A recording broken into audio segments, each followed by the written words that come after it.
Donc, nous sommes très contents de pouvoir de nous réunir ensemble pour étudier la parole de Dieu.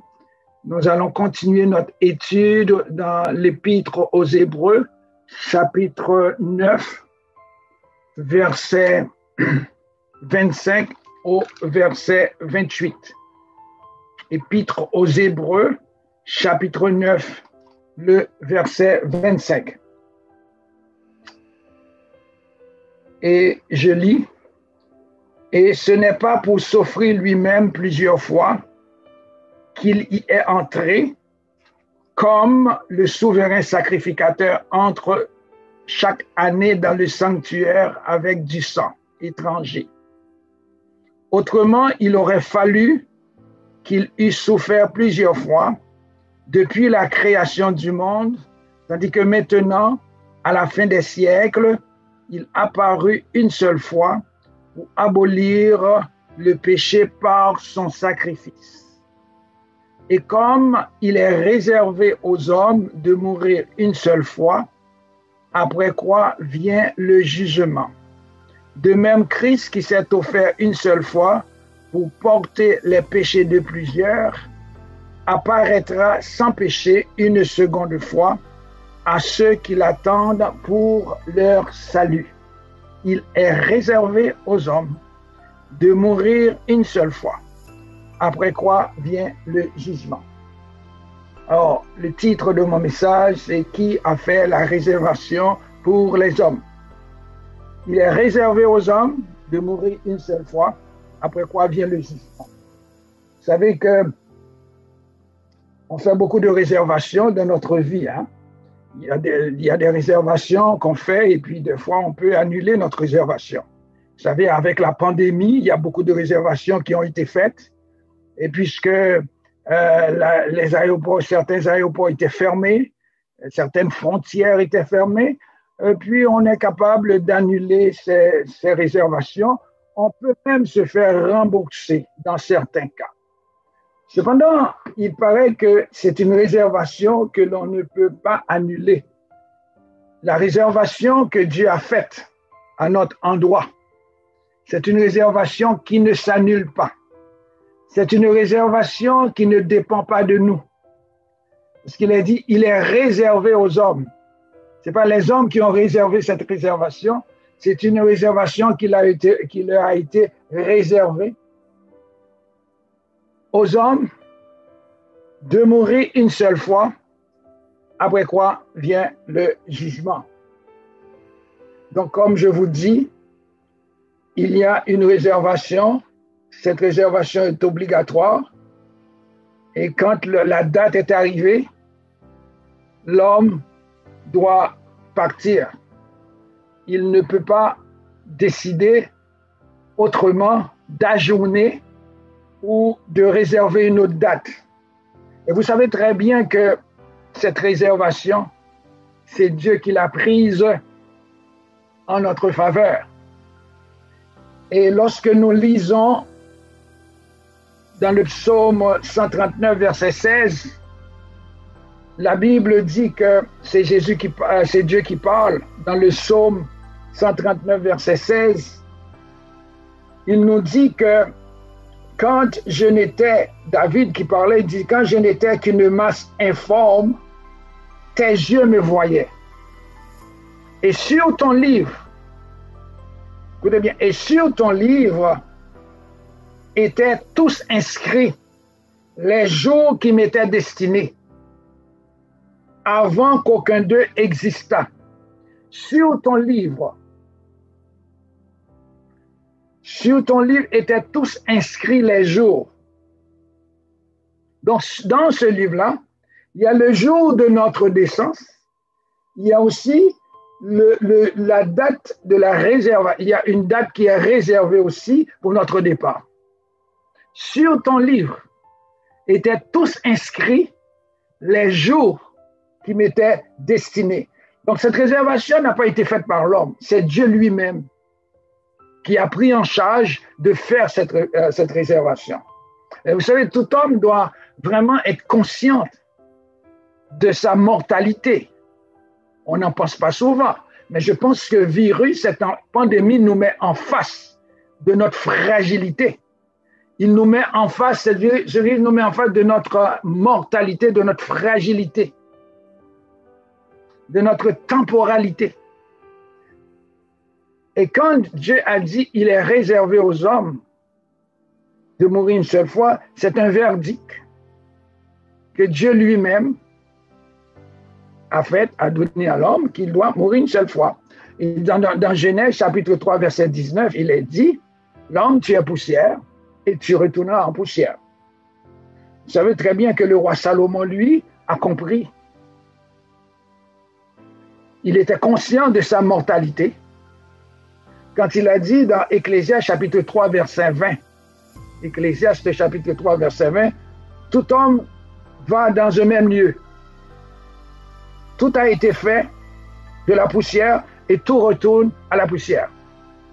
Malgré son opulence, malgré tout ce qu'il avait, il avait compris qu'il était passager, un passager, qu'il était un pèlerin sur cette terre. Job aussi avait compris cela. Je pense que quand on comprend que quand on est conscient de notre mortalité, on va aussi savoir comment vivre. Il y a quelqu'un qui dit celui qui est prêt à mourir, il sait comment doit vivre. Dans Job chapitre 34, verset 15, c'est Job qui a dit toute chair périrait soudain et l'homme rentrerait dans la poussière.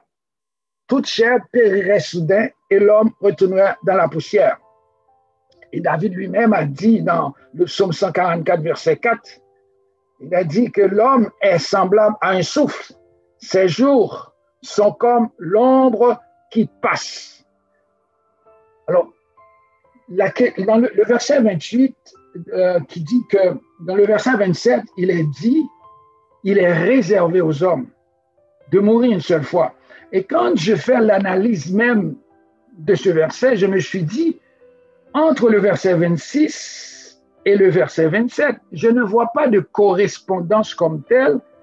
En faisant l'analyse de ce texte, j'arrive à comprendre pourquoi ce texte, le verset 27, est placé entre le verset 27, entre le verset 26 et le verset 28. Donc, faisons l'analyse du texte. Dans le verset précédent, c'est-à-dire le verset 26, Hébreux chapitre 9, verset 26, qui dit « Autrement, il aurait fallu qu'il souffert en parlant de Christ, que Christ eût souffert plusieurs fois depuis la création du monde.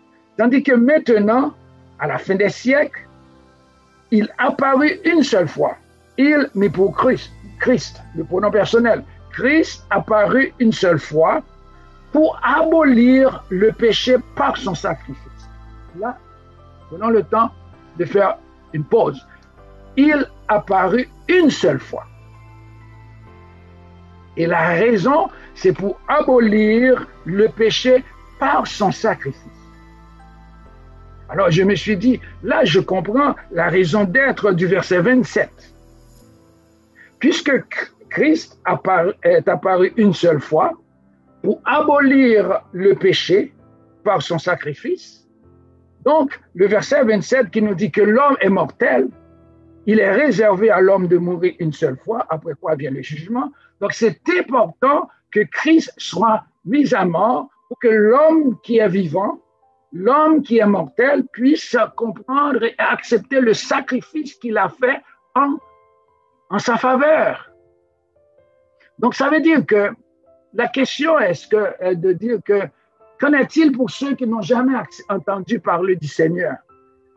Ce serait même injuste de la part de Dieu de juger l'homme, parce que sachant que l'homme est mortel, il y a un jugement qui l'attend, de ne pas lui présenter la rédemption, le plan du salut avant même. Et comprenez bien, qu'il comprenne ce que Christ a fait pour lui.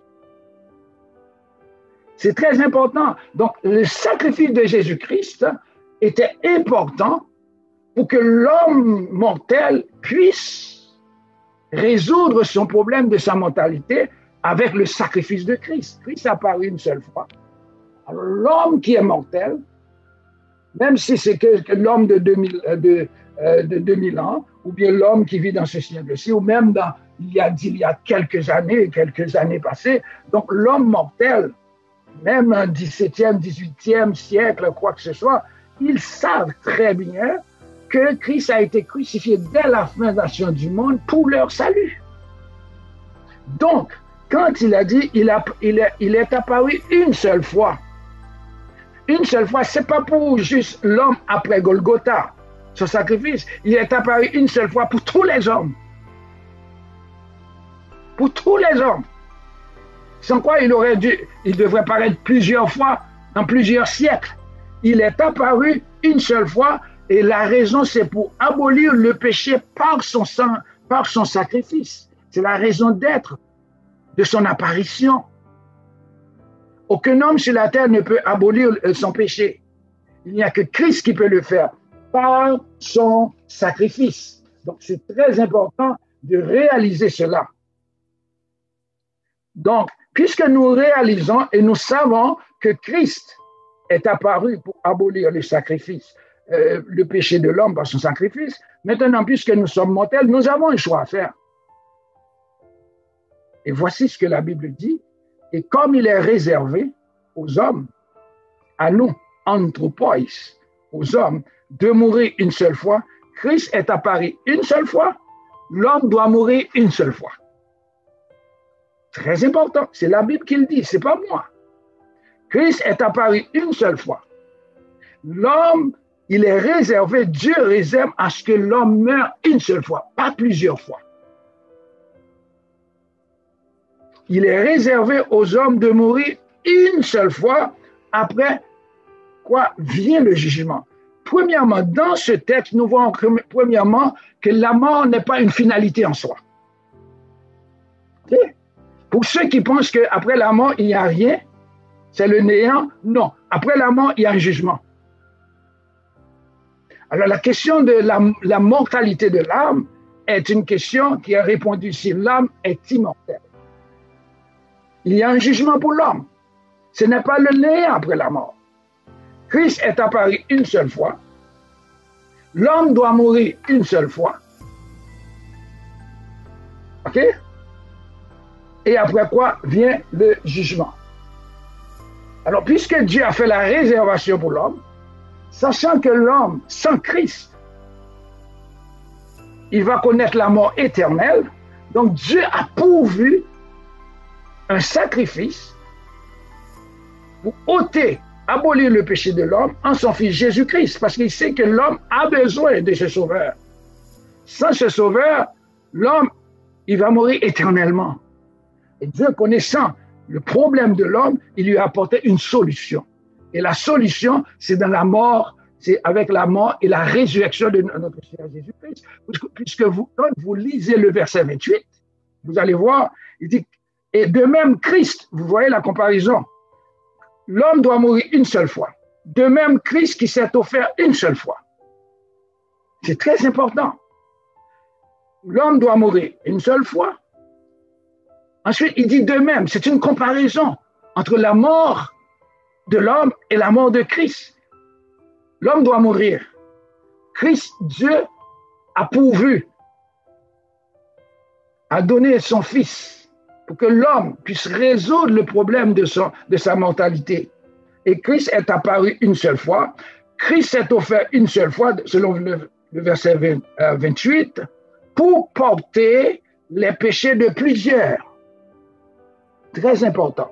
Il s'est offert plusieurs fois pour porter les péchés de plusieurs. Faites attention quand on trouve le mot plusieurs ici. Tout de suite, il y a des gens qui disent « Ah, s'il porte le péché de plusieurs, ça veut dire le salut est limité. L'expiation de Christ, le sacrifice de Christ est limité. » Non. On va voir pourquoi il dit plusieurs. Parce que dans le texte même, il explique pourquoi on mentionne plusieurs. Parce que le salut que Dieu offre à tous les humains, ce n'est pas juste à quelques hommes. Non, non, non, non. Parce que si les gens veulent voir ça là, et puis ils vont voir plusieurs, ils disent, ah, c'est donné à plusieurs. Non. Il faut continuer à lire le texte. Il dit que une seule fois pour porter les péchés de plusieurs, Christ apparaîtra sans péché une seconde fois. Voilà. Et vous voyez, une fois, il va apparaître pour ôter les péchés, pour abolir le péché du monde. Et il va apparaître aussi une seconde fois. Cette fois-ci, sans péché, pour faire quoi? Il le dit. Pour ceux qui l'attendent pour leur salut. Il apparaîtra sans péché une seconde fois à ceux qui l'attendent pour leur salut. Cela veut dire que ce sont ceux, les plusieurs là, ce sont ceux qui ont accepté Jésus-Christ déjà. Ce n'est pas pour leur donner le salut, parce qu'ils ont déjà le salut, donc Christ apparaîtra sans péché une seconde fois à ceux qui l'attendent pour leur salut, pour leur amener au ciel, pour laisser cette terre. C'est tant encore on vit sur cette terre, on est en train d'être sauvé. Mais Christ va venir pour nous sauver du péché. Il va apparaître pour nous sauver. Donc, ceux qui ont déjà le salut, ce sont qui vont, c'est pour ceux-là que Christ va venir, pour les amener avec lui dans le ciel. Donc, c'est très important de comprendre cela. Donc, plusieurs fois, c'est pas parce que son sacrifice est limité, mais c'est pour tous ceux qui le reçoivent comme Seigneur et Sauveur de leur vie. Donc, cela veut dire que Dieu est au contrôle de notre vie. Je répète, c'est Dieu qui a fait la réservation. Il a tout préparé pour que cette réservation puisse se faire selon lui. Par contre, il y a des gens qui vont décider de faire autrement. C'est Dieu qui a fait la réservation. Ce n'est pas Satan. Ce n'est pas Satan. Ce n'est pas votre ennemi. Ce n'est pas le cancer. Ce n'est pas un accident. C'est Dieu lui-même qui a fait cette réservation. Il est réservé aux hommes de mourir une seule fois. Après quoi vient le jugement. On a toujours tendance à vouloir expliquer la mort, surtout dans notre culture haïtienne. Mais ce que la Bible dit ici, là, c'est Dieu qui a réservé une seule fois la mort de l'homme. C'est pour ça, dans le psaume 139, il est dit, sur ton livre étaient tous inscrits les jours, pas les années. Sur ton livre, sur le livre divin, sur le livre qui est dans le ciel, étaient tous inscrits les jours qui m'étaient destinés, pas les années. Parce que pour Dieu, le petit moment qu'on passe ici-bas sur cette terre, c'est rien en comparaison de l'éternité. Ce n'est que des jours que nous passons. Ce n'est pas une question, j'ai 25, 30 ans, 40, 50, 70, 50 ans, 100 ans. J'ai entendu quelqu'un qui a 115 ans, 120 ans. Mais pour Dieu, ce sont des jours. Et même Moïse a dit, apprends-nous à bien compter nos jours afin que nous appliquions notre cœur à la sagesse. Ce n'est pas des années. Nous regardons nos vies en termes d'années. Mais bien compter nos jours. Sur ton livre étaient tous inscrits les jours qui m'étaient destinés. Donc, ce que je veux dire, c'est que Dieu fait la réservation. Dieu voit à ce que personne n'annule cette réservation. Vous savez, on prie souvent pour les gens qui sont malades. Et le Seigneur nous demande de prier. Mais si c'est le temps, la date de la personne que Dieu a choisi pour que cette personne-là puisse partir, quelle que soit la prière que nous adressons envers Dieu, cette personne-là, c'était son temps. Ce n'est pas le cancer qui l'a emporté, ce n'est pas un ennemi, ce n'est pas Satan. C'est Dieu qui a décidé autrement. Job a dit, dans Job chapitre 1, verset 21, « Nu, je suis sorti du sein de ma mère, et nu, j'y retournerai. Yahvé a donné, Yahvé a ôté, que le nom de Yahvé soit béni. » C'est comme ça Job le voit. Vous savez, voici tu as donné à mes jours la largeur de la main et ma vie comme un rien devant toi. la largeur de ma main. C'est David qui a dit ça dans le psaume 39, verset 5. Voici, tu as donné à mes jours la largeur de la main et ma vie est comme un rien devant toi. Oui, tout homme n'est qu'un souffle. Dieu est souverain. Il est souverain. David a dit, mes destinées sont entre tes mains. Vous savez, juste pour montrer comment que le Seigneur Jésus sait exactement ce qui va nous arriver. Il connaît la date, il sait exactement comment on va mourir. Il a même dit à Pierre comment il était pour mourir. Regardons dans l'Évangile selon Saint Jean, chapitre 21, verset 18 au verset 23. Ça, c'est un exemple vraiment concret qui nous aide à comprendre que notre destinée est dans la main de Dieu. Il est souverain, il fait ce qu'il veut. Dans Jean chapitre 21, Dieu voulait dire à Pierre comment il était pour mourir. Vous imaginez? Alors voici ce qu'il dit à Pierre en tant que disciple. Il dit à Pierre, Jean chapitre 21, verset 18 au verset 23. En vérité, je te le dis, quand tu étais plus jeune, c'est à Pierre que le Seigneur parle. Quand tu étais plus jeune, tu te saignais toi-même et tu allais où tu voulais. Mais quand tu seras plus vieux, tu étendras tes mains et un autre te ceindra et te mènera où tu ne voudras pas. Ce n'est pas des paroles réconfortantes pour l'apôtre Pierre. Le Seigneur lui dit, voici comment tu vas mourir. Et cette mort ne dépendra pas de toi. Regarde le verset suivant. Jean 21, verset 19.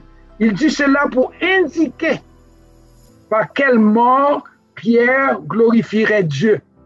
Comment peut-on glorifier Dieu dans la mort?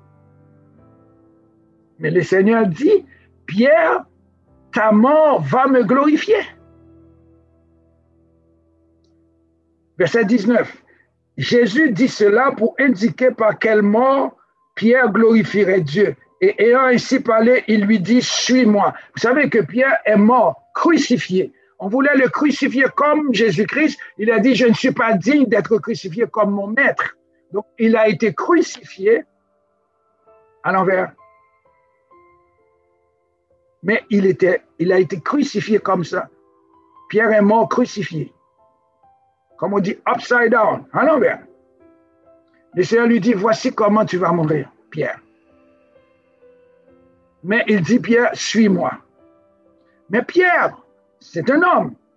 C'est pas parce que c'est un disciple, il est super spirituel, il dit, ah, youpi, je vais mourir pour Christ, crucifié, tout ça. Non, regarde comment Pierre a agi face à ce que le Seigneur lui a dit. Pierre s'étant retourné, vit venir après eux le disciple que Jésus aimait.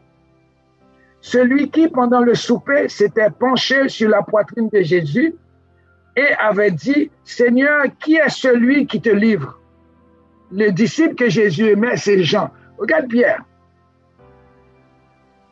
En le voyant, Pierre dit à Jésus, en voyant Jean, Pierre dit à Jésus, et celui-ci, Seigneur, que lui arrivera-t-il? Il voulait aussi ce qui va arriver à Jean. Jésus lui dit, si je veux, voilà, si je veux qu'il demeure jusqu'à ce que je vienne, que t'importe? Toi, suis-moi.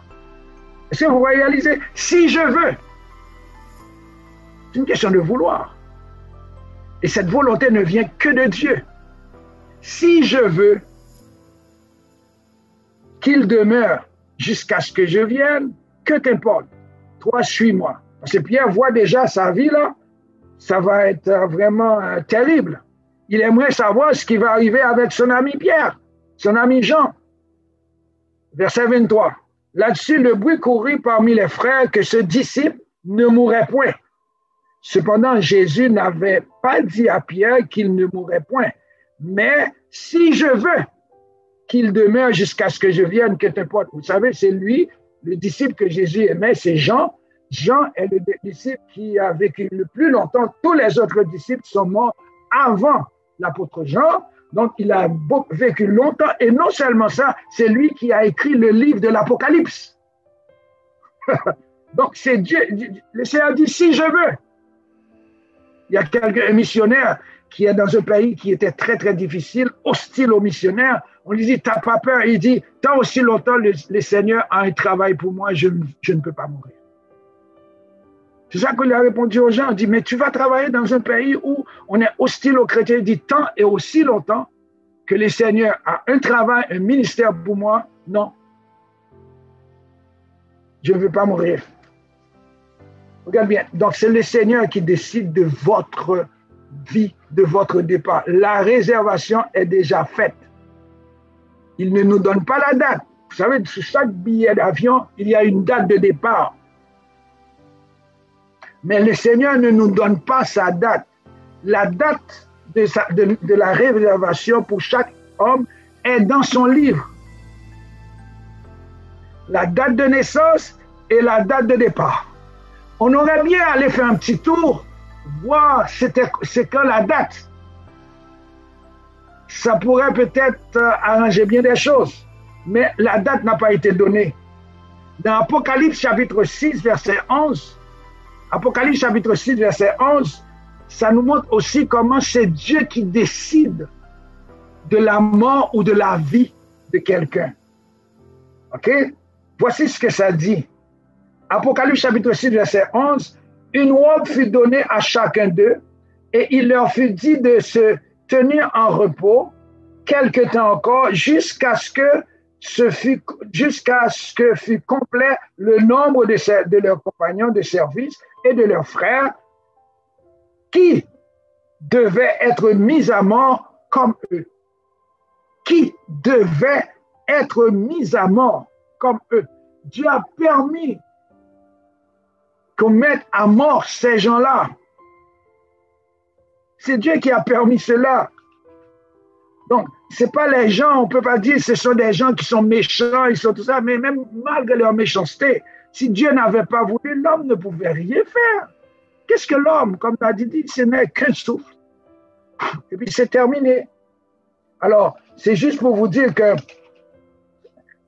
donc, notre destinée est dans sa main. Alors, quand il dit, il est réservé aux hommes de mourir une seule fois, après quoi vient le jugement. Et dans Romains chapitre 5, verset 12, il est dit, aucun homme ne peut fuir la mort. Parce que nous, on est né avec ce virus mortel, un virus spirituel qui tue tout homme, et il n'y a pas de médicament pour ce virus-là. Il n'y a que le sang de Jésus-Christ qui peut remédier, qui peut vacciner l'homme de ce virus-là. Aucun homme ne peut trouver un vaccin pour ce virus-là. Et Romains chapitre 5, verset 12 nous donne le nom de ce virus. Romains 5, 12 dit, comme par un seul homme, le péché est entré dans le monde. Et par le péché, la mort, voici le virus, le péché, la mort, et qu'ainsi la mort s'est étendue sur tous les hommes parce que tous ont péché. Une pandémie. C'est une pandémie spirituelle. Je répète, comme par un seul homme, le péché est entré dans le monde, et par le péché, la mort, ainsi la mort s'est étendue sur tous les hommes parce que tous ont péché. Mais c'est quand j'ai attrapé un tel virus, un seul homme a pu communiquer ce virus-là au monde entier, oui. Et cet homme-là, c'est Adam. Mais tu dis, moi, je ne suis pour rien. Je suis pour rien. Mais avec la COVID, là, tu n'y es pour rien aussi. Il suffit que quelqu'un éternue et puis si la personne est infectée, toi aussi tu vas être infecté. Mais c'est rien en comparaison de ce virus-là que personne ne peut trouver un médicament pour remédier à ce virus-là. Comme par un seul homme, le péché est entré dans le monde et par le péché, la mort. Ainsi, c'est une inférence, la mort s'est étendue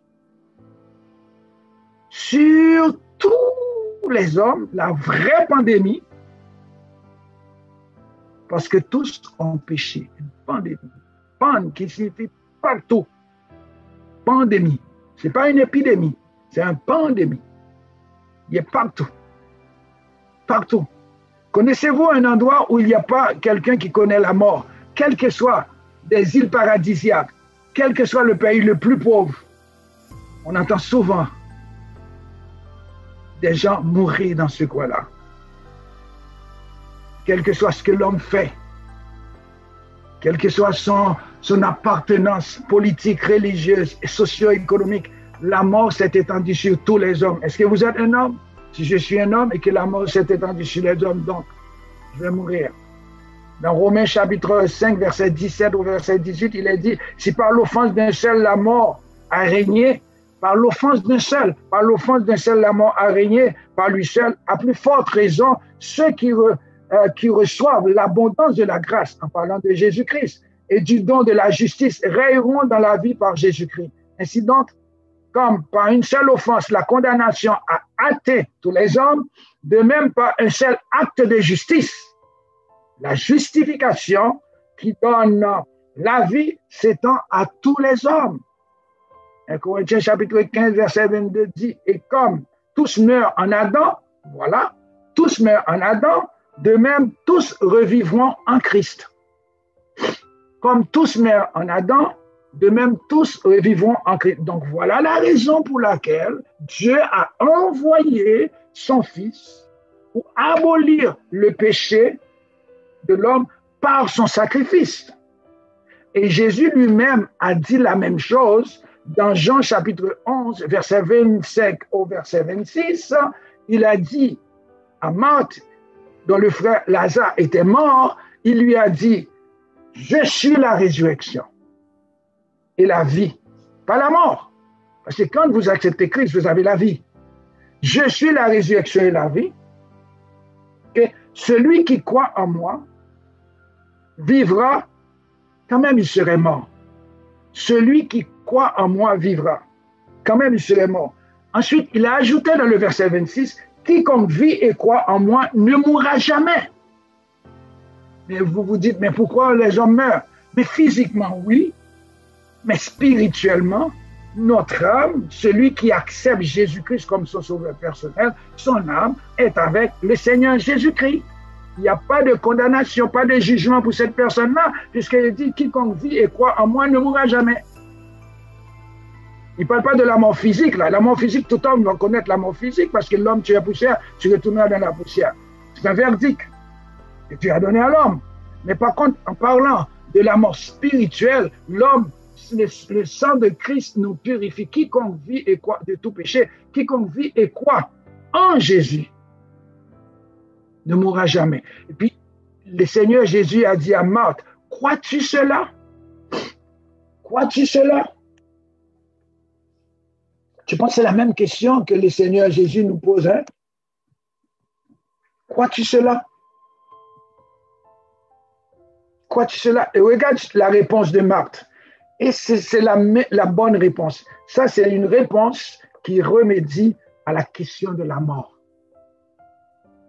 Et si tout homme, quelle que soit son appartenance religieuse ou dénominationnelle, qui est capable de donner cette réponse à Christ, son problème de la mort est déjà résolu. Voici la réponse que Marthe a donnée à Jésus-Christ. Verset 27. Jean, chapitre 11, verset 27. Marthe a répondu à la question que tout homme doit répondre s'il ne veut pas connaître la mort éternelle. La réponse de Marthe est dans le verset 27, et je pense que c'est cette réponse aussi que vous qui m'écoutez doit répondre. Si vous avez une réponse comme ça, dites-vous que ce que Jésus a dit, quiconque vit et croit en moi ne mourra jamais. Voici la réponse. Elle lui répondit, Jean 11, 27.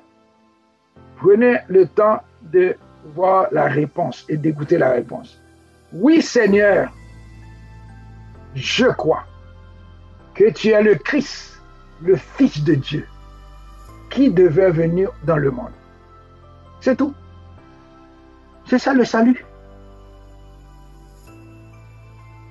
Voilà la réponse. La réponse qui est en même temps la solution à la mort.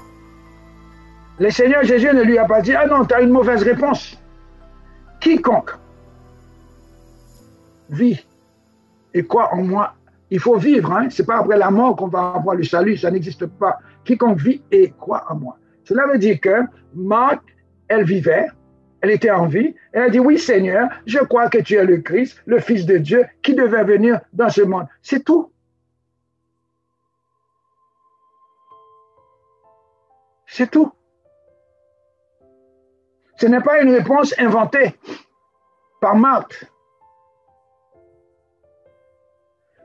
C'est la même question que Jésus se pose à tous les hommes pour remédier à son problème de mortalité, à sa fragilité.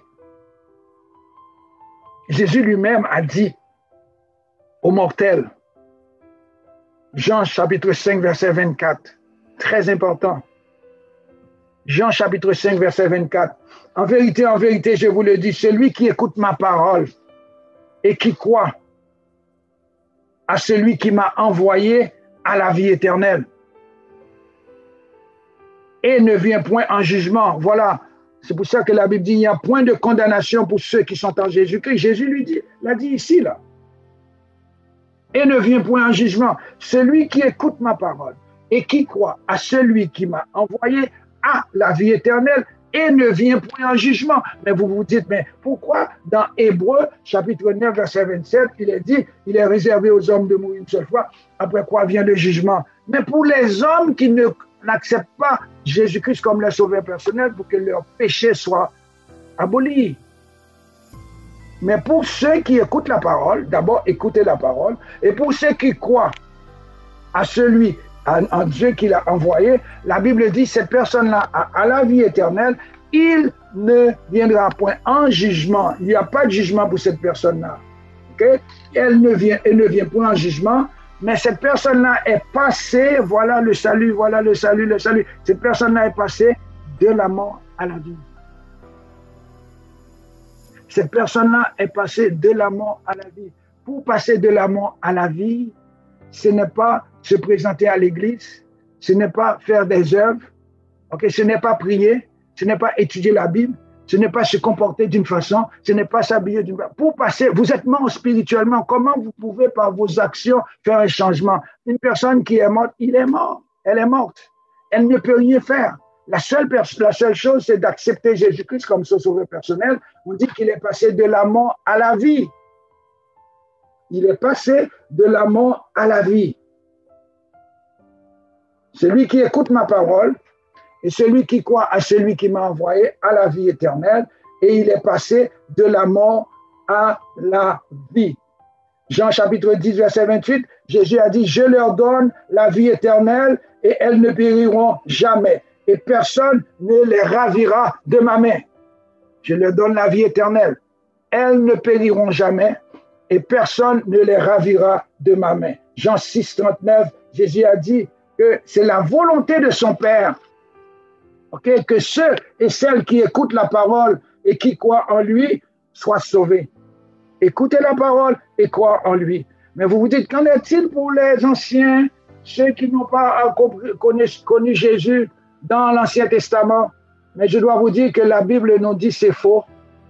Dans l'Ancien Testament, les prophètes parlaient aussi de Jésus, puisque dans Actes des Apôtres, chapitre 10, verset 43, il est dit, tous les prophètes, Actes des Apôtres, chapitre 10, verset 43, il est dit, tous les prophètes rendent de lui les témoignages que quiconque croit en lui reçoit par son nom le pardon des péchés. Tous les prophètes rendent de lui ce témoignage que quiconque croit en lui reçoit par son nom le pardon des péchés.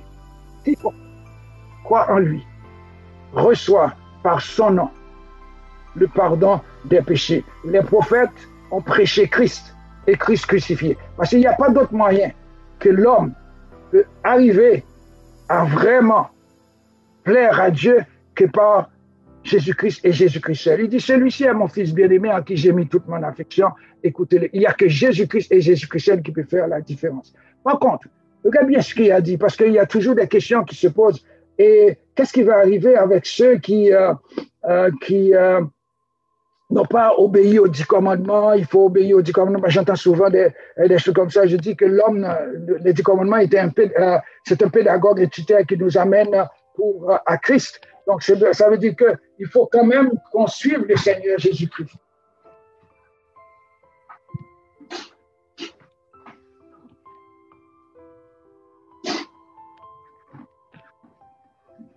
Excuse-moi. Donc, ce que je veux dire, c'est que si on regarde dans Actes des Apôtres, chapitre 13, verset 39, Actes des Apôtres, chapitre 13, verset 39, très important ce verset-là. J'aimerais qu'on prenne le temps vraiment de le décortiquer. Très important. Actes des Apôtres, chapitre 13, le verset 29. Actes des Apôtres, chapitre 13, verset 29. Voici ce que ça dit. Actes des Apôtres, chapitre 13, verset 29.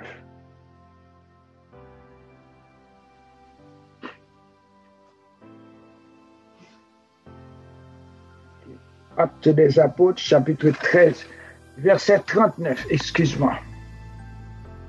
Actes des Apôtres, chapitre 13, verset 39, ça dit, et quiconque croit, et que quiconque croit est justifié par lui, de toutes les choses dont vous ne pouviez être justifié par la loi de Moïse.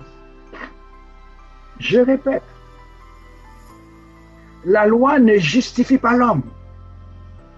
La loi de Moïse n'a pas été donnée pour justifier les hommes.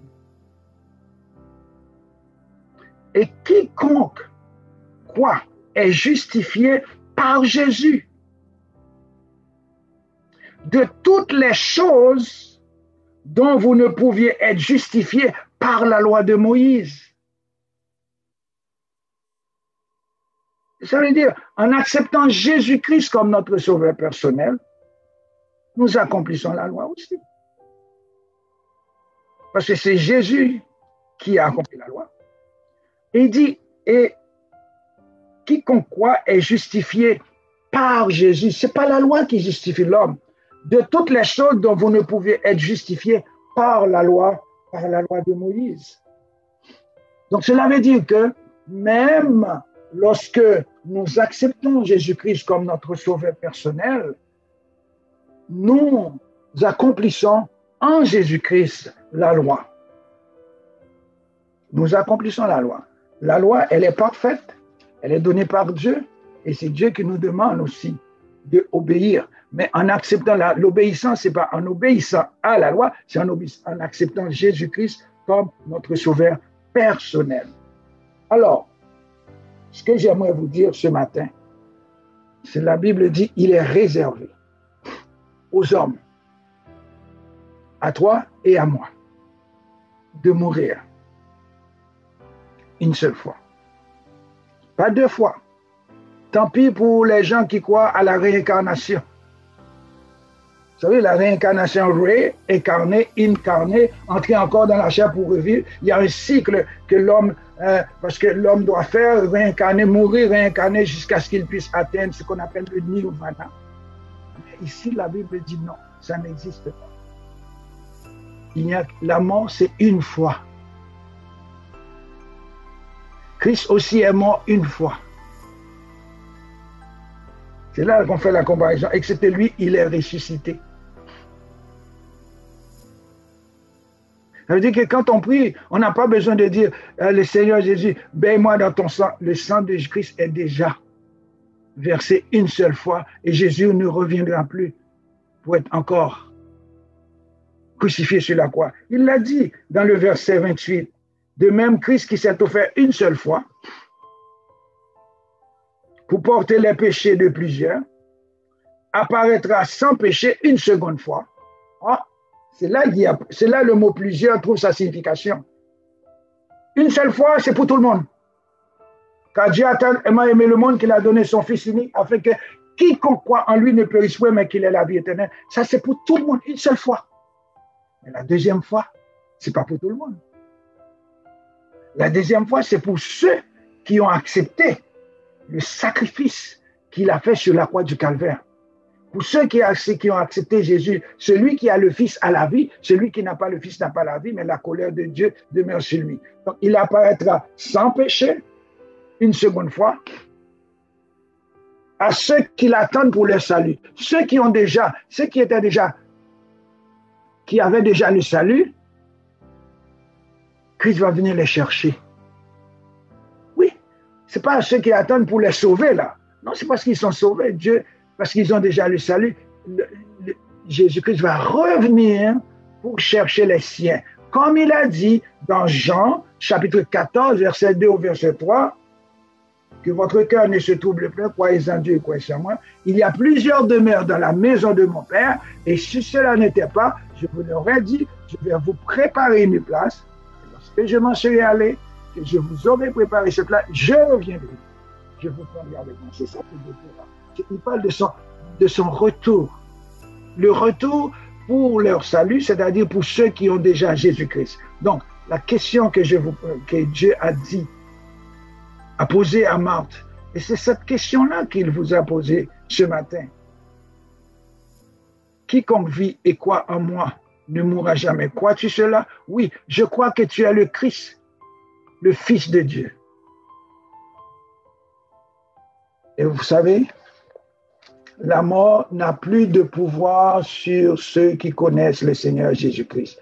La mort n'a plus de pouvoir sur les chrétiens, c'est ce que la Bible dit. Vous savez, dans 1 Corinthiens, chapitre 15, on va terminer, mais c'est l'apôtre Paul qui a dit dans 1 Corinthiens, chapitre 15, le verset 1 Corinthiens chapitre 15. Je vais vous lire le verset 55 qui dit « Ô mort, où est ta victoire? Ô mort, où est ton aiguillon? L'aiguillon de la mort, c'est le péché, et la puissance du péché, c'est la loi. Mais grâce soit rendue à Dieu qui nous donne la victoire à notre Seigneur Jésus-Christ. » Seul Jésus-Christ. Jésus-Christ est la solution de notre mortalité. Ce matin, je vous invite à répondre à la question que Marthe a répondu. Je crois que tu es le Christ, le Fils du Dieu vivant, qui devait venir sur cette terre. C'est juste ça qu'il faut dire. Oui, Seigneur, j'accepte que tu es mon sauveur, et je t'accepte comme Seigneur et sauveur de ma vie. Vous dites ça. Ce matin, vous avez la vie éternelle. Et vous ne connaîtrez pas de jugement. Selon Jean chapitre 5, verset 24. Ce n'est pas selon moi. En vérité, je vous l'ai dit, celui qui écoute ma parole et qui croit à celui qui m'a envoyé a la vie éternelle et ne vient point en jugement. Ne vient point en jugement, mais il est passé de la mort à la vie. Pas de jugement pour ceux qui connaissent le Seigneur. Vous savez, dans 1 Thessaloniciens chapitre 4, verset 13, l'apôtre Paul parlait de ceux qui étaient morts, c'est-à-dire les chrétiens. Il voulait avoir des réponses sur la mort. Qu'est-ce qui arrive à ceux qui sont morts? Qu'est-ce qui leur arrive?